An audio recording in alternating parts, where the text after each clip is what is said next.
नमस्कार दोस्तों, आज की क्लास बहुत ही खास है। कारण ये है कि जो पेपर आज हम कराने वाले हैं ये आपकी सीटेट की ऑनलाइन परीक्षा में पूछे गए सारे के सारे प्रश्न हैं। ये पेपर से आपको ये पता चल जाएगा कि जो परीक्षा हुई थी ऑनलाइन और जो ऑनलाइन परीक्षा में कई शिफ्टों में पेपर का आयोजन किया गया था उनमें किस प्रकार के प्रश्नों को सीटेट पूछता है। ये वीडियो कंप्लीट देखिएगा, एक भी चीजें मिस मत करिएगा क्योंकि काफी खास होगा ये वीडियो। तो वीडियो को शुरू से लेकर लास्ट तक देखिएगा। और एक बात, अगर नोट्स को लेकर कोई जानकारी चाहिए कमेंट में चेक कीजिएगा। हम इस वीडियो को शुरू करें उससे पहले आप लोगों से निवेदन है कि जितने भी साथी, जितने भी भावी शिक्षक जुड़ चुके हैं इस चैनल से, एक बार वीडियो को लाइक शेयर कर दें जिससे कि सभी साथियों तक ये जानकारी पहुंच पाए और साथ ज्यादा से ज्यादा छात्र आज की क्लास में जुड़ पाएं। एक बात और, कमेंट आप लोग करिएगा, जो सवाल सही हो कमेंट में बताइएगा, स्कोर बताइएगा। आज हम किसी का कमेंट नहीं लेने वाले, आप सीधे क्लास करेंगे क्योंकि काफी बढ़िया क्लास है ये और काफी इंपॉर्टेंट क्वेश्चन है। सारे के सारे क्वेश्चन सीटेट 20 तारीख की परीक्षा में पूछे गए थे। ईबीएस का वो पेपर जिसकी डिमांड काफी थी। तो वीडियो को लाइक शेयर नहीं किया तो कर दीजिए। पहले तो सभी लोगों का वेलकम एंड स्वागत है आज रात 9 बजे वाली एक और धमाकेदार क्लास में। तो फटाफट से वीडियो को लाइक शेयर कर दीजिए। जिन्होंने अभी तक नहीं किया, लाइक शेयर दबा के कीजिएगा। चैनल पर आ गए हैं तो लाइक का बटन दबाए बिना मत जाइएगा क्योंकि आपके लिए ही ये चीजें बनती हैं और आपके लिए ही पूरी मेहनत की जाती है। तो आप लोगों से ये केवल उम्मीद है कि आप लाइक, चैनल को सब्सक्राइब जरूर करेंगे। चलिए, 50,000 के सब्सक्राइबर हमारे कंप्लीट होने वाले हैं। केवल 250-300 सब्सक्राइबर की और कमी बची है, वो आज आप लोग मिलकर पूरा कर दीजिए। आज 50,000 का सब्सक्राइबर का जो गेम पहला स्टेज है वो आप लोगों कंप्लीट करिएगा। आज की क्लास को हम शुरू करते हैं। पहला प्रश्न आपकी स्क्रीन पे आ चुका है, बताइएगा। पहला प्रश्न कह रहा है कि ठोस अपशिष्ट पदार्थों के निस्तारण की निम्नलिखित विधियों में से किस विधि से वायु में प्रदूषण फैलता है। क्वेश्चन कह रहा है कि जो ठोस अपशिष्ट होते हैं, ठोस अपशिष्ट होते हैं, ठोस अपशिष्ट का मतलब ठोस प्रकार की गंदगी, जो ठोस गंदगी होती है उसका जब निस्तारण किस प्रकार से किया जाता है जिससे वायु में प्रदूषण फैलता है। 4 विकल्प हैं। भूमि की भराई, तो हम अगर कोई भूमि में गड्ढा है उसकी भराई कर रहे होंगे, लैंड फिल कर रहे होते हैं, तो क्या उससे कोई दिक्कत होती है? ये प्रदूषण का कारण नहीं होता, ये प्रदूषण का किसी भी प्रकार से कारण नहीं होता। तो आपका पहला विकल्प तो नहीं होने वाला।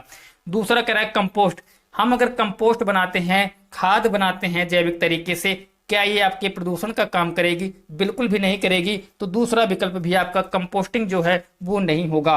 कृमियों से खाद बनाना, वर्मी कंपोस्टिंग, कभी ये वर्मी कंपोस्टिंग प्रदूषण का काम नहीं करती बल्कि ये क्या करती है, जमीन को उपजाऊ बनाने का काम करती है। तो आपका विकल्प तीसरा भी नहीं होगा। एक विकल्प दिख रहा होगा भस्म करना। भस्म करने का मतलब होता है जब फसल तैयार हो जाती है उसको काट लिया जाता है, जो उसका अवशिष्ट बचता है उसमें आग लगा दी जाती है। तो जो आग लगाई जाती है उससे प्रदूषण फैलता है। तो यहाँ पर आपको दिख रहा होगा भस्म करना। देखिए, पूछने का तरीका क्या है, पूछने का जो मेथड है वो किस प्रकार से है। क्वेश्चन बहुत ही आसान है लेकिन इन्होंने पूछा किस तरीके से आपको ये समझना होगा। सिंपल सा क्वेश्चन था तो इसका जवाब हो जाएगा डी नंबर। चलिए, अगला प्रश्न आपकी स्क्रीन पर। वह स्थान जो दीर्घ काल से बाढ़ से प्रभावित होता है, यानी लंबे समय से बाढ़ से प्रभावित होता है, स्थानीय लोग उसमें कारण क्या होता है, जो स्थानीय लोग वहां रहते हैं उनका क्या कारण होता है, यानी कि स्थानीय लोगों का वहां पर क्या किया जाता है, पुनर्वास किया जाता है कि स्थानांतरण किया जाता है कि देश प्रत्यापन या पुनः स्थापन। तो जहां पर बाढ़ से, जहां पर जो चीजें बाढ़ से प्रभावित होंगी वहां पर लोग दोबारा क्यों आना चाहेंगे, तो ये तो पुनः स्थापन जैसी बात तो हम करेंगे नहीं करेंगे। अब देश प्रत्यापन जैसी बात हम करना नहीं, हमें करनी है क्या? बिल्कुल नहीं करनी। हमें क्या करना है, स्थानांतरण, बदलाव करना है। जहां पर बाढ़ होगी तो वहां पर लोग रहना चाहेंगे कि ये वहां से जाना चाहेंगे। सिंपल सी बात है, स्थानांतरण करेंगे, डिस्प्लेसमेंट, यानी दूसरे प्लेसों में जाएंगे, दूसरे प्लेसों में बसेंगे। तो बिल्कुल इसका सिंपल सा जवाब हो जाएगा बी नंबर, यानी डिस्प्लेसमेंट या स्थानांतरण की बात हम करेंगे तो इसका जवाब सिंपल सा बी हो जाएगा। कंप्लीट वीडियो देखेगा। क्वेश्चन 30 हैं, 30 के 30 पेपर में आए हैं और 30 में से आपका स्कोर कितना है इससे आपको मालूम चल पाएगा आप सीटेट की परीक्षा जो ईबीएस की है उसमें स्कोर अच्छा कर पाएंगे या नहीं। काफी ज्यादा मदद पाएंगे इस प्रश्नावली से। देखिए, सारे के सारी चीजें नोट्स में उपलब्ध हैं, आपको देख मिल जाएंगी। नोट्स में सारी चीजें हमने चीजें सॉल्व कर दी हैं, वहां पर रख दी हैं जिससे आपको मदद मिलेगी। कमेंट में जाके चेक कीजिए। नोट्स की पीडीएफ के लिए मैसेज कर सकते हैं। टेपियोका का दूसरा नाम क्या है? टेपियोका का दूसरा नाम है, अब ये देखिए टेपियोका तो देखिए खाने वाली फसल चीज है। अब क्या है कमेंट में बताइए। उसके साथ ही जो टेपियोका है उसका दूसरा नाम पूछ लिया इसने। अभी तक देखिए इसमें टेपियोका का दूसरा नाम क्या है, तो इसको भी याद कर लीजिएगा। टेपियोका के बारे में भी आपको मालूम है, हमने करा रखा है। तो टेपियोका का दूसरा नाम आपको बताना है। तो आपको ये चीजें याद रखनी है। जो टेपियोका है उसका दूसरा नाम कप्पा बोलते हैं। उसको क्या बोलते हैं? मूली तो बोलेंगे नहीं, अदरक, मूली, शकरकंद नहीं बोलते, बोलेंगे क्या? ये चीजें तो हम लोग पहले से ही जानते हैं। तो हमारे पास विकल्प क्या बचता है? हमें मूली पता है, अदरक पता है, शकरकंद पता है, इनका नाम टेपियोका नहीं है तो इसका नाम क्या हो जाएगा? कप्पा। क्या होता है टेपियोका, बताइए जरा। तो दोस्तों टेपियोका जो होता है ना, जैसे शकरकंद आपकी होती है, जिस प्रकार से आपकी शकरकंद होती है, शकरकंद आप लोगों ने देखी होगी, आपके गांव घर में होगी, उसी प्रकार से होता है। लेकिन क्या होता है उसके अंदर भी एक सफेद, जब उसको छीलते हैं तो क्या होता है? सफेद प्रकार का निकलता है। और जो गूदा होता है सफेद रंग का, उसको क्या करते हैं? उस गूदे का जब पाउडर बनाया जाता है उसका, इससे उसे स्टार्च या टेपियोका कहते हैं। जो गूदा होता है उस गूदे का जब जो सफेद रंग का गूदा होता है उसको जब क्या करते हैं? पाउडर बनाते हैं, तो वो जो पाउडर होता है उसको स्टार्च या टेपियोका बोला जाता है। तुम ये तो समझ गए होंगे इसका जवाब क्या था। इसका जवाब था हमारा कप्पा, यानी 20 का सिंपल सा आंसर हो जाएगा। अगला प्रश्न देखिएगा, हांगकांग में निम्नलिखित में से कौन सा भोजन लोकप्रिय है? बहुत बढ़िया। हांगकांग में कौन सा भोजन निम्नलिखित में से बहुत ज्यादा लोकप्रिय है? वेरी मोस्ट इंपॉर्टेंट क्वेश्चन है, ये हर बार परीक्षा में आता है। और परीक्षा ऑनलाइन शिफ्ट में होनी है, तो ये मान के चलिए कि जितने लोग देख रहे हैं ये प्रश्न सेम टू सेम किसी न किसी के पेपर के सेट में देखने को मिलेगा, ये तो पक्का है। अब ये किसके पेपर के सेट में दिखेगा, ये तो आने वाली परीक्षा ही बताएगी। तो चलिए, सोम जैन, लिंग हुफेन, मापू टोफू, या फिर आपका हो जाएगा सुशी। तो बताइएगा इसका क्या जवाब होगा। हांगकांग में निम्नलिखित में से कौन सा भोजन लोकप्रिय है? तो दोस्तों लिंग हु फेन, ये सांप से बनता है। सांप को क्या करते हैं? सांप से बनाया जाता है इसको। लिंग हु फेन एक प्रकार का डिश है वहां की, लिंग हु फेन हांगकांग की। ये सांप से तैयार होती है, जो सांप होता है ना उससे तैयार की जाती है लिंग हु फेन। तो बिल्कुल जवाब आप लोगों ने दिया है, 20 का सिंपल सा जवाब हो जाएगा। किस प्रकार के पक्षी की चोंच मीट को काटने और खाने के काम आती है? एक तो आपको ये मालूम होना चाहिए कि जो पक्षी होते हैं, मीट कौन से पक्षी खाते हैं? तो बाज आपका मीट खाता है, बिल्कुल खाता है। गिद्ध मीट खाता है, खाता है। अब ये क्वेश्चन कह रहा है कि उसकी जो चोंच होती है ना मीट काटने के लिए और खाने के काम आती है, वो किस प्रकार से होती है? देखिए क्वेश्चन कितना घुमाया है। तिकोने आकार की चोंच, सीधी और पतली चोंच, हुक जैसी चोंच, या लंबी पतली सुई जैसी चोंच। अगर आप इस प्रश्न को ध्यान पूर्वक देखेंगे तो आप पाएंगे कि इस प्रश्न में जो क्वेश्चन आपका 5 है, इसमें एक चीज आपको नजर आएगी। क्या नजर आएगी? अगर तिकोनी चोंच होगी तो उससे वो मांस को फंसा नहीं पाएगा, अगर सीधी चोंच होगी तो उससे वो मांस को फंसा नहीं पाएगा। सीधी उंगली से घी निकलता है? कभी नहीं निकलता ना। कहावत सुनी होगी आप लोगों ने। कैसी चोंच होनी चाहिए? हुक की तरीके। जैसे उंगली को टेढ़ी करोगे तो क्या निकलेगा? घी निकलेगा। ऐसे ही हुक क्या होती है? उंगली टेढ़ी की तरीके। तो बिल्कुल सिंपल सा है, हुक की तरीके उसकी चोंच है तो क्या निकल आएगा?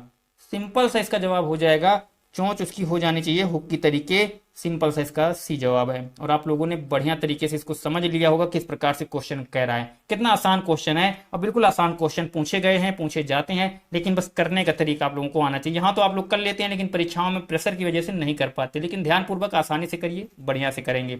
चलिए आगे प्रश्न देखते हैं।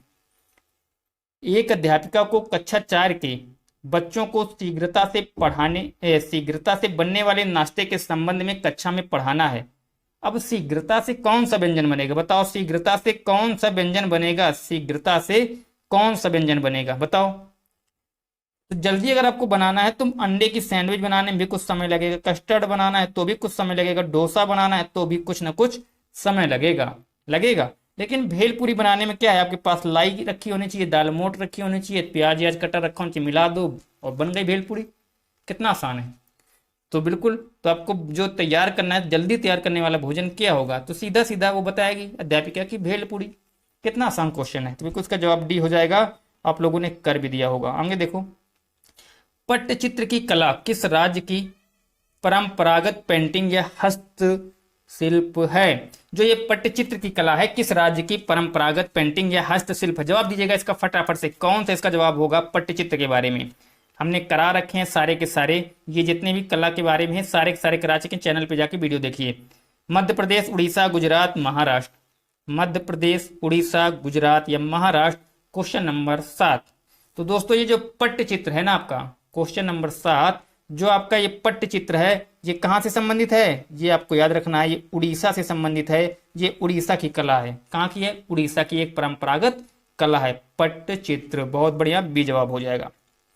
महामारी के दौरान चिकित्सकों ने विटामिन सी से भरपूर भोजन करने का परामर्श दिया। उस समूह को चुनिए जिसमें विटामिन सी प्रचुर मात्रा में होती है। इस बात को याद रखिएगा, विटामिन सी खट्टे फलों में सबसे ज्यादा पाई जाती है। किसमें? खट्टे फलों में सबसे ज्यादा विटामिन सी पाई जाती है। और आप लोगों को ये बात याद रखनी है कि खट्टे फल कौन कौन से हैं, इसमें से आपको ये छांटना है कि ये खट्टा फल पहले ढूंढिए। आप खट्टे फलों के नाम जानना चाहिए, तो एक खट्टे फल को आप यहाँ पे खोजिए कौन सा हो सकता है। अब नींबू आपको दिख गया यहाँ पर खट्टा फल, लेकिन दूसरे में भी दिख रहा है, लेकिन यहाँ पे दूध दिख रहा है, तो दूध तो खट्टा होता नहीं, तो इसको हमने काट दिया। अब यहाँ पे संतरा तो दिख रहा है। सोयाबीन, लेकिन क्या होती है, सोयाबीन में प्रोटीन बहुत पाई जाती है। क्या पाई जाती है? प्रोटीन बहुत अधिक मात्रा में पाई जाती है। और सोयाबीन में आपकी क्या मिलती है? प्रोटीन। अब यहाँ पर सोयाबीन की वजह से ये कट गया, यहाँ पर भी सोयाबीन है इसलिए ये कट गया, यानी सोयाबीन में आपकी क्या नहीं मिलती है? आपको वहां पर विटामिन सी नहीं मिलेगा। तो हमने सोयाबीन यहाँ पर भी काटा, पहले में भी कटा, दूसरे में कटा, तीसरे में दूध की वजह से ये विकल्प नहीं हो पाएगा। तो आपने देखा 3 विकल्प नहीं होंगे। अब आपके पास बचता कौन सा? चौथा, यानी जो ब्रोकली है आपकी, स्ट्रॉबेरी है और नींबू है, ये क्या खट्टे फल हैं। और ये जब खट्टे फल है तो इनमें भरपूर मात्रा में विटामिन सी पाया जाता है। तो इसका डी सिंपल सा जवाब हो जाएगा, क्वेश्चन जो ऑप्शन 4 है सही होगा। इस राज्यों में झूम खेती की प्रथा सामान्य, बताओ कौन से ऐसे राज्य जहां पर पूर्वी जो भारत है आपका, वहां पर झूम खेती होती है। जो पूर्वी भारत है आपका, झूम खेती पूर्वी भारतीय राज्यों में होती है। अब आपको बताना है झूम खेती के बारे में। एक टिन खेती के बारे में भी आता है क्वेश्चन, हमने नोट्स में करा रखे हैं और आपको चैनल पे भी मिल जाएंगे। बताइए क्वेश्चन नंबर 9 क्या होगा इसका जवाब। तो झूम खेती क्या होगी आपकी? उड़ीसा, बिहार, उत्तराखंड होगी। क्या पूर्व में कौन से राज्य हैं आपके? 7 सिस्टर स्टेट जो है आपके पूर्व में है। 7 सिस्टर मैप जब कराएंगे तो आपको करा देंगे, लेकिन आपको झूम खेती के बारे में ये चीज याद रखनी है, ये याद रखने वाली चीज है। बताइए क्या होगा इसका जवाब। तो इस चीज को गांठ बांध लीजिए, मेमोराइज कर लीजिए, या तो कि आपका जो जवाब होगा बी नंबर होगा। ये बहुत बार पूछा गया है। अगर ये मानिए पेपर को हम पिछले 10-12 वर्षों के जो पेपर जितने हुए हैं 2011 से लेकर अभी तक के जो पेपर कराए हैं सीटेट ने, आपको हर बार हर दूसरे साल दिखने को मिल जाएगा। लेकिन अब परीक्षा ऑनलाइन होती है, कई शिफ्टों में होती है, तो आपको तो हर वर्ष दिखने वाले हैं ये क्वेश्चन, तो इसको दिमाग में रखिएगा। चलिए अगला क्वेश्चन। दक्षिणी भारत में मनाए जाने वाले फसल काटने वाले पर्व को क्या कहते हैं? जो दक्षिण भारत है वहां पर जो फसल काटने वाला पर्व होता है उसको क्या कहते हैं? देखिएगा, एक फसल काटने वाला पर्व आपको याद रखना है, फसल त्योहार जिसको बोलते हैं। बिहू के बारे में हमने बताया था एक बार आपको कि जो बिहू आपका है फसल त्योहार है। अब बिहू के अलावा भी लेकिन आपको ये देखना है कि और कौन से हैं। देखिए यहाँ पर दिख रहा है आपको लोहड़ी, बिहू और लोहड़ी दिख रही है। तो लोहड़ी जो है, उगादी देखिए दिख रहा होगा पहले में, तो आपका पहला उगादी की वजह से कट गया, उगादी नहीं होता फसल त्योहार, ठीक है। अब आपको दूसरा में देखना है ओणम, पोंगल, बिहू, यहां पर भी नहीं होगा। क्वेश्चन क्या होगा? क्वेश्चन नंबर 10 का जवाब दीजिएगा। क्वेश्चन नंबर 10 का क्या होगा? इसको जरा एक बार देखिएगा क्या होगा, जवाब दीजिए इसका एक बार, फटाफट से जवाब दीजिए, क्या सही होगा? दक्षिण भारत में मनाए जाने वाले फसल काटने वाले त्योहार की बात कर रहा है। अच्छा, ये क्वेश्चन कह रहा है फसल काटने वाले यानी हार्वेस्टिंग फेस्टिवल, जो फसल काटे जाते हैं ना उसका त्योहार मनाया जाता है, उसके बारे में पूछ रहा है। अच्छा बताओ इसमें कौन सा जवाब हो जाएगा? आपको ये देखना है कि ओणम एक फसल काटने वाला त्योहार है। ओणम, ये आपको याद रखना है। ओणम कहाँ का है? कमेंट में बताइए। फसल काटने वाला त्योहार बताइए फटाफट से, क्या जवाब होगा क्वेश्चन नंबर 10 का? देखिएगा आपको यहाँ पे दिख रहा होगा बिहू आपका जो है, क्वेश्चन नंबर 10वां बिहू भी है आपका। बताइए फटाफट से क्या जवाब होगा, जवाब दीजिए फटाफट, इसका जवाब दीजिएगा फटाफट से, क्या होगा इसका आंसर। तो देखिएगा पहले अगर हम लोग देख रहे होंगे आप लोग कि जो आपका ये बिहू है ना, इसकी वजह से ये क्वेश्चन का आंसर गलत होगा पहला। दूसरे में भी बिहू दिया है, ये भी गलत होगा। कुछ लोग कहेंगे ये फसल त्योहार तो है, बिल्कुल है, लेकिन गलत क्यों होगा अभी बताते हैं। तीसरे में भी आपको बिहू दिख रहा है, बिहू कहाँ पे नहीं दिख रहा? आपको विकल्प सी पे, यानी विकल्प जो तीसरा है वहां पे बिहू नजर नहीं आ रहा होगा। अब बिहू कहाँ पर है? जो बिहू जो फसल त्योहार है, ये फसल त्योहार है और ये कहाँ का है? असम का है। और असम का आपका कहाँ पड़ता है?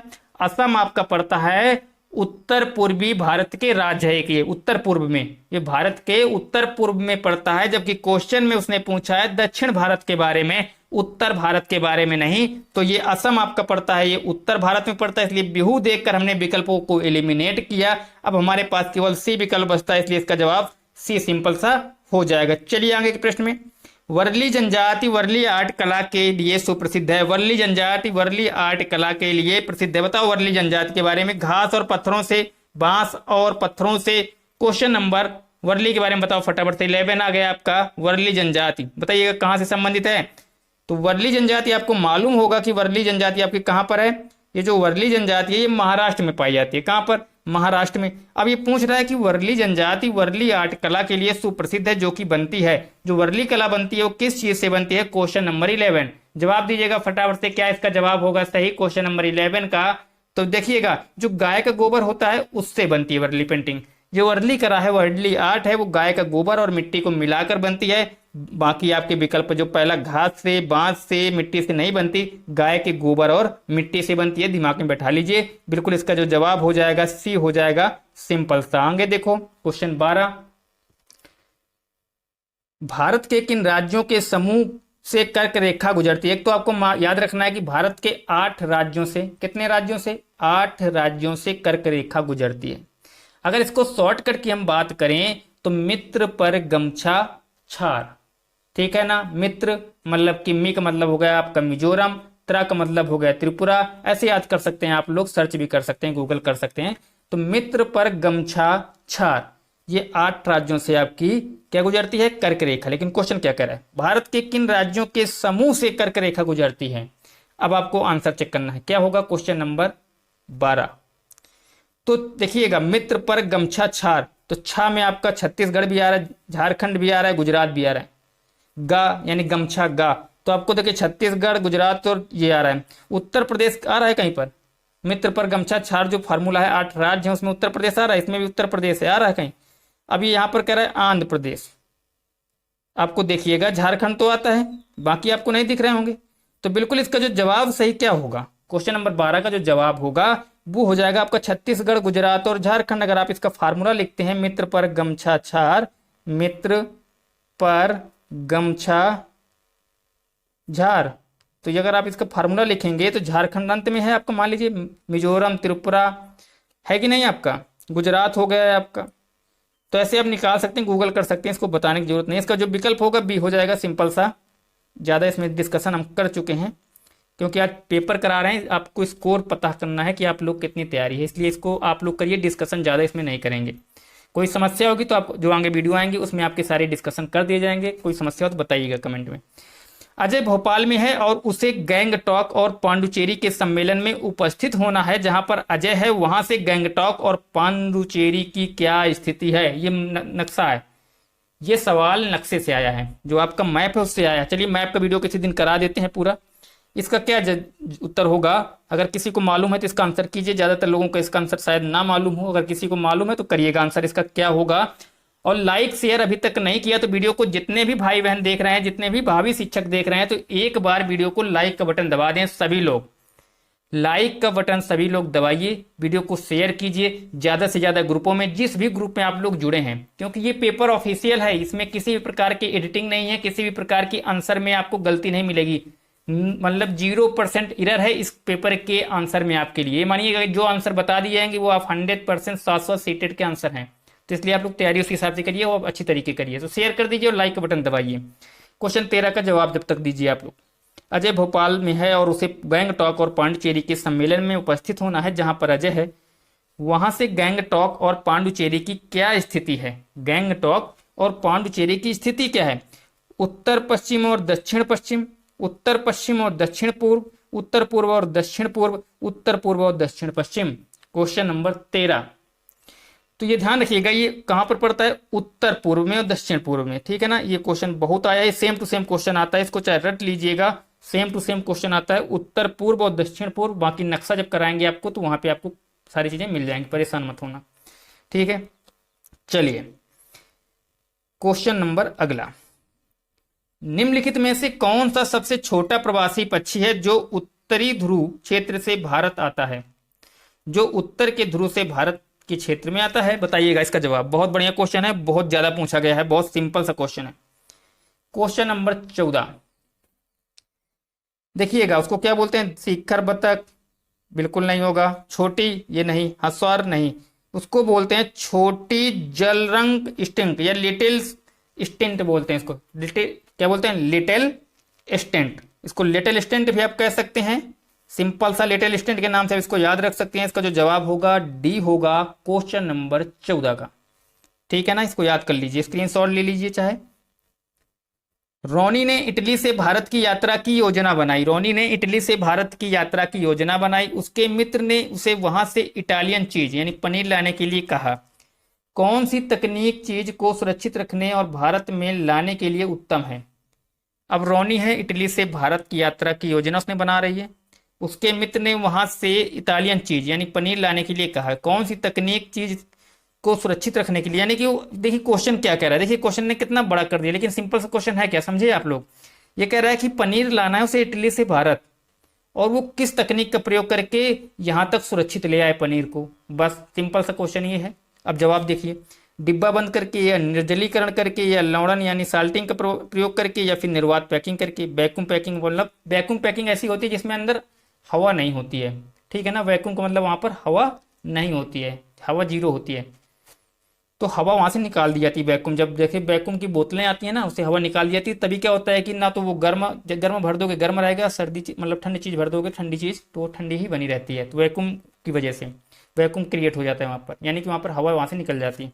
अब इसका जवाब दीजिएगा क्वेश्चन नंबर 15 का।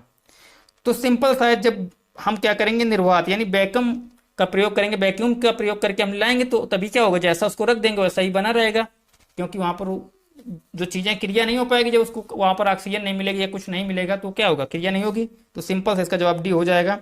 बहुत बढ़िया, एक बार लाइक शेयर कर दो सभी लोग। लाइक का बटन जिन्होंने अभी तक नहीं दबाया, लाइक का बटन सभी साथी दबाइए, लाइक का बटन दबाइए फटाफट से सभी साथी जिन्होंने अभी तक लाइक का बटन नहीं दबाया। ऑनलाइन कक्षाओं की अवधि में एक ईवीएस शिक्षिका दृष्टिबाधित विद्यार्थियों का कैसे शिक्षण करेगी। देखिए ऑनलाइन, अब ऑनलाइन जब आपको पढ़ाना है और बच्चा देख नहीं पाता है, तो उसको कैसे पढ़ाना है। देखो, आवाज में संदेश साझा करके, क्वेश्चन नंबर देखिए 16 है। क्वेश्चन को ध्यान से पढ़िएगा, बहुत ही आसान है।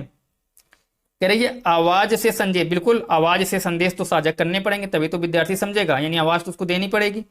ढेर सारी मौखिक व्याख्या करके, बिल्कुल मौखिक व्याख्या, जब वो देख नहीं सकता है तो उसको मौखिक व्याख्या करनी पड़ेगी। सहपाठी के द्वारा व्याख्या करके, बिल्कुल ये बात भी सही कह रहा है। अब कह रहा है ठोस अनुभवों का उपयोग करके, अनुभवों का उपयोग से उसे क्या लाभ होगा, जब वो चीजें उसके सुनाई देंगी, या तो उसे सुनाई देनी चाहिए, या तो उसे दृष्टिबाधित जो उपकरण होते हैं उसका प्रयोग करने के मौके मिलने चाहिए, तभी वो चीजों को क्या सीख पाएगा ऑनलाइन कक्षाओं में। अब उसके पास ऑनलाइन में और कोई ऑप्शन तो है नहीं, तो वो केवल सुनने का ही काम करेगा। तो सुनने वाली चीजें आपको पहली, दूसरी, तीसरी में दिख रही है, बाकी में तो चौथी में दिख नहीं रही। अनुभव की बात सुनने से कहां तक रिलेट कर पाएंगे, अब नहीं है। तो ABC आपका जवाब हो जाएगा, इसका ए सिंपल सा जवाब हो जाएगा क्वेश्चन नंबर 16 का। आगे बताइएगा, श्रवण बाधित यानी सुनने, बच्चे का सुन नहीं पा रहा है। शैक्षिक आवश्यकताओं के प्रबंधन के लिए शिक्षिका को ऑनलाइन शिक्षण में रूपांतरण करना चाहिए। जो श्रवण बाधित बच्चा है उसको शैक्षिक आवश्यकता का प्रबंधन करने के लिए शिक्षिका को ऑनलाइन शिक्षण में रूपांतरण करना चाहिए। अच्छा, कैसे करेगा बताओ। अब पहले देख नहीं पा रहा था, ये सुन नहीं पा रहा, अभी अंधे बहरे चल रहे हैं, तो चलिए अंधे बहरों की आज क्लास करते हैं। बताइएगा अंधे बहरों की क्लास में कि जो देख नहीं पा रहा बच्चा और ये सुन नहीं पा रहा बच्चा, इसको शिक्षिका कैसे पढ़ाएगी भाई, बताइए। ऑनलाइन कक्षा के दौरान विशेष शिक्षक की सहायता लेकर। अच्छा, बिल्कुल भाई, विशेष शिक्षक उसके लिए होते हैं ना, जो क्या विकलांग बच्चे होते हैं उनके लिए विशेष शिक्षक होते हैं, बिल्कुल सही बात है। यानी कि क्या करते हैं, इशारों से समझाते हैं, उनको बोलते हैं। केवल उनके लिए ऑफलाइन कक्षा का प्रबंधन करके, हाँ बिल्कुल सही कह रहे हो सकता है ये भी। उपशीर्षकों और साथ साथ अनुशीर्षकों को अपने वीडियो और PPT से जोड़ना, हाँ ठीक है, वो जब PPT से जोड़ दोगे। अधिक दृश्यों का उपयोग करना, बिल्कुल सुन नहीं पा रहा तो ज्यादा से ज्यादा उसे दिखाने का काम करेंगे, बिल्कुल सही कह रहा है। अब अगर हम क्वेश्चन 17 की बात करें, क्वेश्चन नंबर 17 की बात करें, तो आपको क्या दिख रहा है, इसमें चारों चीजें सही हैं, ठीक है ना। इसका जो जवाब होगा सी सिंपल सा जवाब होगा, इस बात को याद रखिएगा, ठीक है ना। हर एक क्वेश्चन, जो भी चीजें हैं, ये सीटेट के द्वारा दी गई फाइनल आंसर की के आधार पर है, इसलिए इसमें कोई भी कमेंट आप नहीं कर सकते। जो चीजें दी गई हैं यहाँ पर, एक क्वेश्चन के आपको कुछ लोगों को लग रहा होगा केवल शब्द लगा है, हाँ ये गलत है स्टेटमेंट के आधार पर, तो होना भी चाहिए, लेकिन उन्होंने नहीं माना इस प्रश्न में केवल को गलत, तो अब इसका आंसर क्या हो जाएगा, ABCD, ठीक है ना। चलो, सेवा पूर्व शिक्षक अपने नैतिक मूल्यों, व्यक्तित्व, हित और अभिरुचि को जानने के लिए उपयोग करेंगे। जो सेवा पूर्व शिक्षक हैं वो अपने नैतिक मूल्य, व्यक्तित्व, हित और अभिरुचि को जानने के लिए किसका उपयोग करेंगे, रचनात्मक आकलन उपकरणों का, योगात्मक आकलन उपकरणों का, स्व आकलन उपकरणों का, रचनात्मक योगात्मक आकलन उपकरणों का। क्वेश्चन बताइएगा, इसका जवाब दीजिए सभी साथी। एक बार लाइक शेयर कर दीजिए वीडियो को सभी साथी। बहुत बढ़िया, नए नए लोग आज दिख रहे हैं, नए नए चेहरे यहाँ हैं, सभी लोगों का वेलकम एंड स्वागत है। जो लोग वीडियो को देख रहे हैं अभी तक चैनल को सब्सक्राइब नहीं किया है तो सब्सक्राइब का बटन जाके दबाइए फटाफट से और इसका जवाब करेंगे। तो भाई जब वो क्या करेगा, अपने व्यक्तित्व को, अपनी अभिरुचि को जानना है तो उसे खुद का ही आकलन करना पड़ेगा, कोई और थोड़ी नहीं बता पाएगा उसके बारे में। अच्छा, खुद ही बता पाएंगे तो उसे क्या करना है, सेल्फ असेसमेंट टूल का प्रयोग करना पड़ेगा। किसका? सेल्फ असेसमेंट टूल का, यानी खुद का आकलन उसे स्वयं करना पड़ेगा। खुद के आकलन के लिए जो उपकरण होते हैं उसका प्रयोग करना पड़ेगा या खुद का आकलन उसे करना पड़ेगा। सिंपल से इसका जवाब हो जाएगा सी। एक ईबीएस अध्यापक ने अंकुरण विधि को समझाने के लिए विद्यार्थियों को घर के लिए क्रियाकलाप देने का निश्चय किया। एक ईबीएस अध्यापक ने अंकुरण विधि को समझाने के लिए विद्यार्थी को घर के लिए क्रियाकलाप देने का निश्चय किया। अच्छा ठीक है, एक पर्यावरण का अध्यापक है, उसने क्या किया, अंकुरण विधि यानी कि जो पौधे, जब बीज से पौधे जब बन निकलते हैं तो उसके बारे में उसे समझाना है। वो कार्य उन्होंने करने के लिए बच्चों को घर पे करने के लिए दे दिया। अच्छा ठीक है, निश्चित किया कि दे देंगे। ठीक है, तो कैसे देंगे? चित्र के साथ चार्ट तैयार करना। अच्छा, ये कहां तक सही लग रहा है आपका? तो ये तो बिल्कुल गलत कह रहा है। चित्र के साथ चार्ट तैयार करके वो कैसे अनुभव प्राप्त करेगा? करेगा बच्चा अनुभव प्राप्त? नहीं करेगा, क्योंकि चित्र बना दोगे ऐसे कर, जब उसे स्वयं वो चीजें, एक बीज देना चाहिए, बीज को उसे पानी में फुलाओ, फिर बताओ जमीन में गाड़ो, उसके बाद उसका अंकुरण होगा तो वो देखेगा, तो वो स्वयं वो क्रिया करेगा, तभी उसको ज्ञान होगा। अब चित्र बनाने से ज्ञान थोड़ी ना होता है, तो बिल्कुल ये नहीं होगा। बीज को गमले में लगाना नहीं। मूंग से अंकुर को निकलते हुए देखना, यानी निकलते हुए अंकुर को देखना, यानी जब सुबह क्या होते हैं, पहले क्या होता था, अब तो बहुत कम लोग प्रयोग करते हैं, कि पहले क्या किया जाता था, तो फुला दिया जाता। शाम को चने हैं, मूंग है, चीजें दालें फुलाई जाती थी और सुबह क्या किया जाता, उनको खाने को दिया जाता। कुछ में अंकुर निकल आते थे, अगर 18 घंटे तक रख दिया जाए किसी को बीज को, तो उसमें अंकुरण क्या होने लगता है, निकलने लगता है। तो वही चीजें करने को उसको दिखाएंगे हम, तब वो ज्यादा चीजों को सीख पाएगा। तो बिल्कुल 19 का क्या विकल्प होगा सही? सी हो जाएगा। बहुत बढ़िया।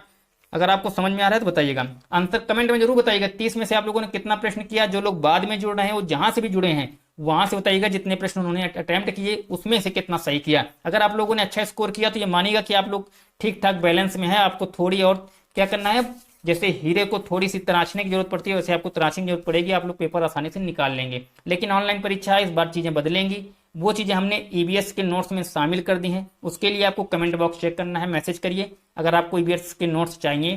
केवल मात्र 99 रुपये का शुल्क है, कोई शुल्क नहीं है। वो टाइपिंग जो करता, जिन्होंने किया है, जिसको सिलेबस तैयार किया है, जिन्होंने पूरा टाइप किया है, ये केवल उनके लिए एक फीस मान लीजिए है, क्योंकि काफ़ी मेहनत लगी, काफ़ी दिन में बना है, तो उसके लिए बस छोटी सी ये शुल्क है, बाकी कोई ऐसा ज़्यादा नहीं है। बताइएगा इसका जवाब। एक ईबीएस की अध्यापिका ने अपने कक्षा 3 के छात्रों की अपनी छत या खुले क्षेत्र में अन्न को कटोरे में रखने के लिए कहा। उसके बाद उसने उनको एक आंकड़े की सीट तैयार करने के लिए कहा, जिसमें वे उस भोजन यानी अन्न को खाने के लिए आने वाले पक्षियों का, देखिए क्या किया, देखिए अभी क्वेश्चन इतना बड़ा है लेकिन समझो इसको। एक कटोरी दी टीचर ने, उसमें कुछ दाने डाल दिए और उसको क्या कहिए, छत में रख दो। बच्चों से कहा कि छत में रख दो जाकर, बच्चों ने रख दिया। अब उन्होंने कहा कि अब छत में बैठकर आप ये गिनो कि उस दाने को खाने के लिए कितनी चिड़िया वहां पर आई। यही तैयार है। इस क्रियाकलाप का उद्देश्य क्या है? तो भाई ऐसा करने से क्या होगा, बच्चे का गणित का मजबूत होगा ना, कैलकुलेशन मजबूत होगा। अब देखो आंसर कहां पे आपको मिलेगा। ये छात्रों को घर में व्यस्त रखना, ऐसा कहोगे क्या?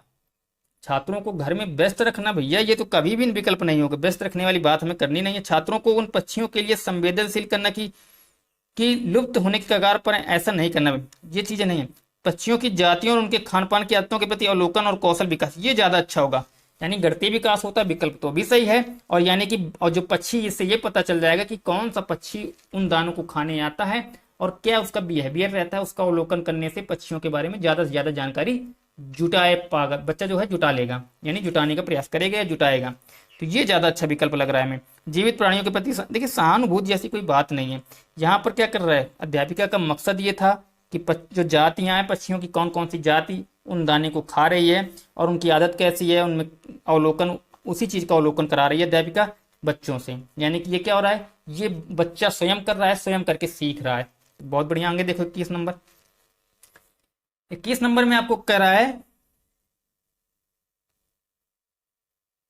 बहुत बढ़िया, एक अध्यापक ने कक्षा में हमारे देश के उत्सवों पर विचार विमर्श किया। ठीक है। विभिन्न संस्कृतियों के बावजूद कुछ उत्सव आम हैं, यानी कि जो उत्सव हैं कुछ वो मतलब कि ज्यादातर मनाए जाते हैं पूरे भारत देश में। वह कौन सी संकल्पना का कक्षा में विचार करने की कोशिश कर रहा है? हमारे जीवन में उत्सव के मूल्य, विभिन्न संस्कृतियों में एकता, उत्सव में कोई सांस्कृतिक या प्रादेशिक अवरोध नहीं है, उत्सव में शांति और आनंद देते हैं। बिल्कुल सभी विकल्प इसका सिंपल सही हो जाएगा। बिल्कुल इसका ये सिंपल सा हो जाएगा। यानी सारी चीजें उत्सव के बारे में सारी चीजें मैटर करती हैं, यानी कि सारी चीजें क्या करती हैं, इंप्लीमेंट हो रही हैं। तो बिल्कुल इसका ABCD जो जवाब है बिल्कुल सही हो जाएगा। चलिए,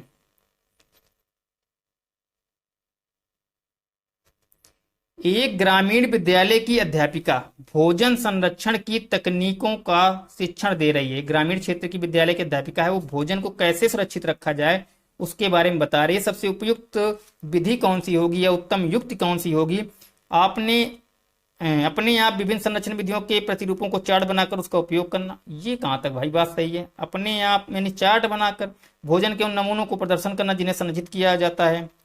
अच्छा, क्वेश्चन नंबर आपका 22 से बताइए जवाब, फटाफट से इसका जवाब दीजिए। या फिर विभिन्न संरक्षण विधियों का पावर पॉइंट, देखिए PPT बनाना ये चीजें मायने नहीं रखती ना। वो भोजन संरक्षण बताना चाहती है तो उसके लिए क्या करेगी? अड़ोस पड़ोस में क्षेत्रीय भ्रमण का आयोजन करके घरों में उपयोग होने वाली संरक्षण विधियों का उपयोग करती है। बिल्कुल। अब आपका बी से अच्छा विकल्प आपको मिल गया, D नंबर। क्यों मिला? क्योंकि बच्चा यहाँ पे स्वयं एक्टिव है, वहां पर क्या करेगी, गांव में घुमाएगी और देखेगी कि किसके घर में किस प्रकार से भोजन को सुरक्षित रखा जाता है, बनाकर पकाकर, जैसे भी। इससे बच्चा ज्यादा सक्रिय होगा और उसको क्या होगा, स्वयं अनुभव होगा। यानी वो चीजों को साथ देखेगा तो ज्यादा अनुभव ग्रहण करेगा। यानी किताब से पढ़ा दो या कोई चीज दिखा दो, उससे ज्यादा अनुभव होता है कि जो चीजें साथ देखी जाती है उसमें ज्यादा अनुभव होगा। तो बिल्कुल सिंपल से इसका जवाब आपको D मिल गया। इसका सिंपल सा जवाब D हो जाएगा। आगे देखो, एक EVS पर्यावरण की शिक्षिका की एक पाठ यानी 11 फुलवारी पढ़ा रही है। यानी एक पाठ है 11 फुलवारी पढ़ा रही है। ठीक है। शिक्षण के लिए वह निम्न में से किस संसाधनों का उपयोग कर सकती है? शिक्षण के लिए क्या उपयोग कर सकती है एक शिक्षिका? बहुत बढ़िया विकल्प है। अब शिक्षण कराना है अगर उसको, तो वो किन चीजों का उपयोग कर सकती है? भाई वो भारत का मानचित्र भी दिखा सकती है, बहुत बढ़िया, ये शिक्षण सामग्री में आता है। मधुबनी की चित्रकला दिखा सकती है, उसके बारे में बता सकती है, ये भी बहुत बढ़िया है। वो विभिन्न स्थानीय फूल बता सकती है, इससे भी आप बच्चे का शिक्षण होगा कि ये फूल गेंदा का है, ये गुलाब का है, ये गुलहड़ का है, बहुत बढ़िया है। कार्य पत्रक जो होता है, वर्कशीट, इससे भी बच्चे में क्या होगा, सक्रियता आएगी। यानी कि एक सब निम्न में से संसाधनों का उपयोग कर सकती है, यानी ये सभी चीजों का उपयोग कर सकती है शिक्षिका बच्चे को सिखाने के लिए। तो बिल्कुल सिंपल सा जवाब आपको ये दिख जाएगा, ABCD ज्यादातर सही होगा। एक बात और याद रखना, जब पेपर देने आप लोग जाना, विकल्प बिल्कुल भी समझ में नहीं आ रहे हो, ABCD 4 विकल्प अगर आपको दिख रहे हैं, तो अगर वो उस क्वेश्चन में और उस क्वेश्चन को आपका मतलब नहीं पता, तो आप सीधा आंख मूंद कर ABCD यानी सभी पे मार के आइएगा। आपका 90% विकल्प सही होगा, इस बात को याद रखिएगा। कक्षा 4 के विद्यार्थियों को अनाधिकार शिकार के प्रति संवेदनशील करने के लिए निम्नलिखित में से कौन सी विधि प्रभावकारी होगी? कक्षा 4 के विद्यार्थी हैं, उनको शिकार के प्रति संवेदनशील करना है, कौन सी विधि अच्छी होगी? देखिए, वाद विवाद करवा के, समाचार पत्र की क्लिपिंग दिखाकर, पोस्टर प्रस्तुति करके, या नारे लिखना। नारे लिखाकर कराओगे कि स्लोगन लिख दो? तो भाई स्लोगन लिखने से तो कभी ऐसा होगा क्या? क्या लगता है आपको? जवाब बताइए। हमें तो नहीं लगता ये होगा। पोस्टर प्रस्तुति, ये भी हमें नहीं लगती। वाद विवाद कराना, ये भी नहीं है। सबसे ज्यादा अच्छा विकल्प हमें दिख रहा है समाचार पत्र की क्लिपिंग दिखाकर, यानी जो समाचार पत्र उनकी क्लिपिंग दिखाओगे तो बच्चा ज्यादा एक्टिव रहेगा। यहाँ पर इन सभी चीजों से ज्यादा अच्छा विकल्प आपको कौन सा नजर आ रहा है? क्वेश्चन 24 का अगर सबसे अच्छा विकल्प की हम बात करें तो आपको दूसरा विकल्प ज्यादा नजर आ रहा होगा। चलो, व्यवसाय में रूढ़वादी छवि के मुद्दे के प्रति विद्यार्थियों को संवेदनशील करने की प्रभावशाली तरीका है। बताओ, व्यवसाय में रूढ़वादी छवि के मुद्दे के प्रति विद्यार्थियों को संवेदनशील करना है। रूढ़वादी छवि पता है कि ये बाप दादा परदादा से चली आ रही चीजें, उसको हटाना है, संवेदनशील बनाना है बच्चे को। बताओ कैसे होगा? क्वेश्चन 25 बताइए फटाफट से इसका जवाब। इसके लिए सामाजिक मीडिया का प्रयोग करेंगे, समाचार या रेडियो नहीं। सबसे ज्यादा क्या हमने क्या कहा, एक्टिव बच्चा कहाँ पे है, यानी कि सक्रियता कहाँ पे बच्चे की नजर आएगी? नुक्कड़ नाटक में ज्यादा सक्रियता आएगी। वो बताएगा कि देखिए पहले क्या होता था, लड़कियां पढ़ती नहीं थी, पहले लड़कियों को घर से बाहर निकलने के मौके नहीं मिलते थे, पहले लड़कियों को शिक्षा कम मिलती थी। ये सब क्या थी? रूढ़िवादी धारणा थी कि लड़कियां रोती नहीं है, मतलब लड़के होकर रोते हो, लड़कियां के तरीके रोते हो लड़के होकर, ये भी रूढ़िवादी धारणा थी। जबकि इसका कोई भी वैज्ञानिक सिद्धांत नहीं है, कोई भी वैज्ञानिक आधार नहीं है। तो बिल्कुल नुक्कड़ नाटक से ज्यादा सीखेंगे बच्चे। तो बिल्कुल जवाब इसका B हो जाएगा। अब इसका जवाब दीजिए। इसका जवाब दीजिएगा क्वेश्चन नंबर 26 का। पर्यावरण अध्ययन के उद्देश्यों को सफल करने के लिए पाठचर्या आधारित होना चाहिए। पर्यावरण अध्ययन के उद्देश्यों को सफल करने के लिए पाठचर्या आधारित होना चाहिए।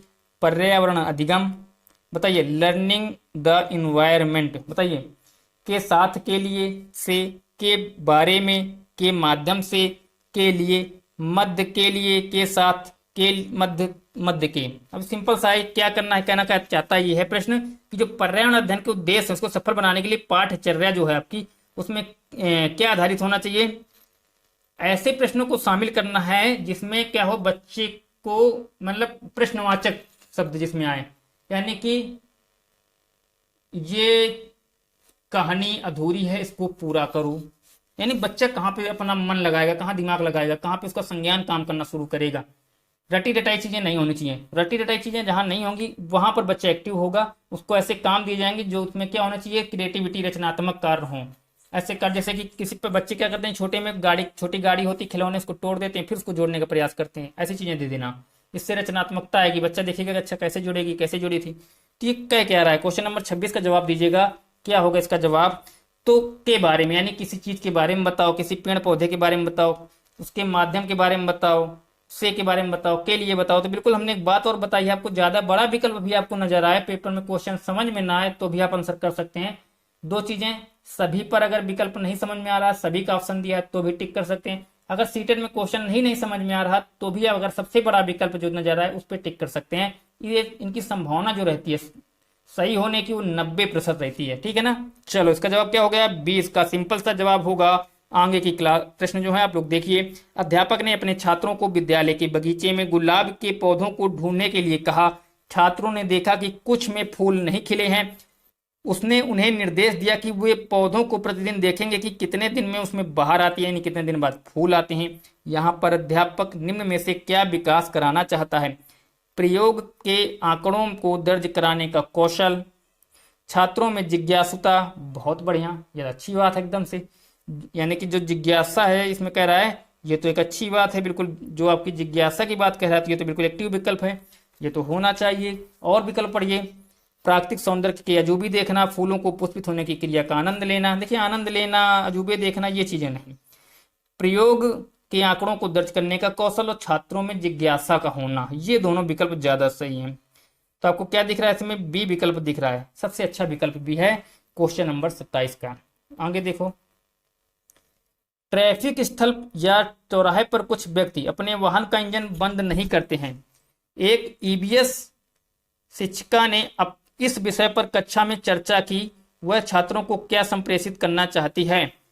ट्रैफिक स्थल या चौराहे पर कुछ व्यक्ति अपने, जैसे ट्रैफिक स्थल या चौराहों पर कुछ बच्चे क्या करते हैं, यानी कि जो कुछ गार्जियन या कुछ लोग हैं वो क्या करते हैं, गाड़ी का इंजन चालू रखते हैं, बंद नहीं करते। जबकि इसका काफी प्रचार किया जाता है कि बंद कीजिए गाड़ी, ट्रैफिक में 20% ईंधन बचाइए और पर्यावरण को भी बचाइए। अब क्या करना है, वो छात्रों से किस बारे में जानना चाहती है। तो देखिए वायु और ध्वनि प्रदूषण, ये तो भाई अच्छी बात कह रहा है, ये तो होता ही है, बिल्कुल सही है। अनावीकरण, संसाधनों का समझदारी का उपयोग करना, यानी कि संसाधनों को सही तरीके से यूटिलाइज करना, यानी कि उनको बर्बादी ना करना, इस बारे में कह रहा है, बिल्कुल सही कह रहा है। प्राकृतिक संसाधनों का दुरुपयोग करने से बचाने के लिए, बहुत बढ़िया है, यानी पेट्रोल की एक लिमिट है, उसको निकालते निकालते जब खत्म हो जाएगा तो फिर कहाँ से आएगा, तो उसको बचाना भी तो है, तो ये भी बात सही कह रहा है। सरकार इसे रोकथाम करने के लिए कदम नहीं उठा रही है, बिल्कुल ये बात तो हम सहमत नहीं है, लेकिन अब इसमें क्या कर सकते हैं, क्या होगा इसका विकल्प। कह रहा है सरकार इसे रोकने के लिए कदम उठा रही है, यहाँ पर नहीं विकल्प नहीं होगा, ये नहीं गलत टाइप हो गया है, कदम उठा रही है, बिल्कुल सही कह रहे हैं, कदम उठा रही है। तो इसका विकल्प क्या हो जाएगा, डी इसका सिंपल सा विकल्प हो जाएगा, ABCD, चौथा विकल्प इसका सही है क्वेश्चन नंबर 28 का। आगे देखो, एक शिक्षिका अपने छात्रों को उन तरीकों को बता रही है जिससे वे अपने घरों को पर्वों के दौरान सुसज्जित करते समय स्थानीय पदार्थों का उपयोग कर सकते हैं। उस पर उद्देश्य क्या है, उस चर्चा का उद्देश्य क्या है। यानी जब घर कोई शिक्षिका कर रही है, जब छात्र क्या करते हैं, उन तरीकों का, घर में जब त्योहार होते हैं और घर को सजाना है तो जो स्थानीय चीजें हैं जो उनके आसपास मिलती हैं उससे घर को ज्यादा सजाने से क्या होगा, क्यों ऐसे कह रहे हैं कि जो घर के आसपास चीजें मिलती हैं उससे सजाओ, उसका उद्देश्य क्या है ऐसी बात कहने का। छात्रों की रचनात्मकता में वृद्धि करना। अच्छा, हो सकता है, बिल्कुल सही कह रहा है, रचनात्मकता आएगी, बिल्कुल, ये तो अच्छी बात है। स्थानीय वस्तुओं का उपयोग करके अपनी कला और संस्कृति को सुरक्षित रखना, ये तो बहुत बढ़िया बात कह रहा है। स्थानीय विक्रेता की सहायता होगी, बिल्कुल, जो वहाँ के निवासी हैं लोकल के, उनकी कुछ मदद हो जाएगी, उसके साथ साथ आपका भी काम हो जाएगा, बिल्कुल, बहुत बढ़िया है। यह साझा करना की वस्तुएं सस्ती होती हैं, बिल्कुल, स्थानीय चीजें सस्ती भी मिलती हैं और पर्यावरण के अनुकूल भी होती हैं और वहाँ के लोगों को रोजगार भी मिल जाएगा अगर आप लोग स्थानीय चीजें खरीदेंगे। तो बिल्कुल चारों विकल्प इसके सिंपल से सही हैं, इसका जवाब हो जाएगा डी। अगर आप लोगों ने लाइक शेयर अभी तक नहीं किया है तो लाइक शेयर कर दीजिए, चैनल पर नए हैं तो सब्सक्राइब का बटन दबाइए। अभी जितने लोग देख रहे हैं, एक बार जाकर, जिन्होंने भी अभी तक लाइक नहीं किया, सभी लोग जाके लाइक का बटन दबाएं। जितने भी लोग देख रहे हैं सभी लोग लाइक का बटन दबाएं, वीडियो को ज्यादा से ज्यादा शेयर किया करें। उसके साथ ही चैनल पर नए हैं तो सब्सक्राइब का बटन भी दबाइएगा। अगर आपको नोट्स चाहिए ईवीएस के तो कमेंट बॉक्स में आपको मैसेज लिंक मिल जाएगी डायरेक्ट नोट्स के लिए व्हाट्सएप की, वहां से जाके क्लिक करके आप सीधे नोट्स के लिए बात कर सकते हैं। उसके अलावा रात 9 बजे की जो क्लास होती है उसको जरूर डेली देखिए, क्योंकि ये जो प्रश्नावली, जो भी चीजें आपको रात 9 बजे मिलती हैं, सारी की सारी एनसीईआरटी की चीजें होती हैं और वही कंटेंट होता है जो कि पूरी तरीके से पेपर में पूछा जाता है या पेपर में आ सकता है, क्योंकि यहाँ पर कोई ऐसी चीज नहीं चलती है, फर्जी चीजें यहाँ पर नहीं की जाती हैं। तो हमारा पूरा प्रयास रहता है कि आपको जो भी कंटेंट मिले, क्वालिटी कंटेंट मिले। और पिछली बार काफी ज्यादा छात्रों ने ज्वाइन भी किया था, जो ऑनलाइन क्लास यूट्यूब के माध्यम से बिना पैसे के पढ़ी थी, और ज्यादातर छात्र सफल भी हुए थे। तो इस बात को आप लोग गांठ बांध लीजिए। इसका जवाब दिए है, बहुत बढ़िया। आखिरी सवाल है आज की इस श्रृंखला का, 30 प्रश्न में से आप लोगों ने जवाब कितने सही किए, जरा एक बार चैट बॉक्स में सभी लोग मैसेज कर देंगे। उसके साथ ही रात 9 बजे वाली क्लास जरूर ज्वाइन किया करिए। अगर किसी को भी चाहिए नोट्स ईबीएस के, कई बार कह चुके कि अगर ईबीएस के नोट्स चाहिए तो अभी 99 में उपलब्ध हैं। और जो जितने लोगों ने, काफी लोगों ने ले लिया है नोट्स, जिन्होंने भी नोट्स ले लिया है या जो लोग लेने वाले हैं, उनको जो आगे आने वाले नोट्स हैं उसमें उनको मिल जाएगा 299 के पैकेज में सारे के सारे नोट्स, यानी कि 399 के नोट्स उनको मिलेंगे जो लोग बाद में खरीदते हैं। जो लोग अभी खरीदते हैं उनको 299 के सभी पड़ेंगे, क्योंकि 99 अगर उन्होंने अभी पे कर दिया है। और बाद में वो लोग नोट्स अगर उनको चाहिए होंगे तो 200 रुपए में वो लोग सारे नोट्स और ले सकते हैं। तो इसलिए अभी जाकर नोट्स ले सकते हैं। और 99 रुपए आपके एक महीने का रिचार्ज भी नहीं होता है, क्योंकि जो शिक्षा होती है जितनी सस्ती हो सकती है हम कर रहे हैं। ये केवल टाइपिंग का पैसा आप लोगों से मांग रहे हैं, कोई हमें व्यापार नहीं करना है। नहीं तो हम ऑनलाइन क्लासें चला सकते हैं, बोर्ड लगवा के सारी चीज़ें हम कहीं से भी पढ़वा दें, कोर्स बेच एप्लीकेशन लॉन्च करें। ये सारा चीज़ों का हमारा कोई ध्येय नहीं है। आप लोगों को सिखाने का तरीका हमारे पास बहुत से हैं, हम किसी भी प्रकार से आपको सिखा सकते हैं। तो नोट्स के लिए 99 रुपये प्राइस कोई बहुत नहीं है, आप लोग जाके ले सकते हैं। और आपके एक महीने का रिचार्ज भी 99 से ज़्यादा का आता है। और जो आप लोग डाटा यूज करते हैं वो भी आपका 100 रुपये से ज़्यादा का खर्च होता होगा महीने में। तो 99 कोई बहुत बड़ा प्राइज नहीं है, तो जाके आप लोग ले सकते हैं। इसका जवाब दीजिएगा।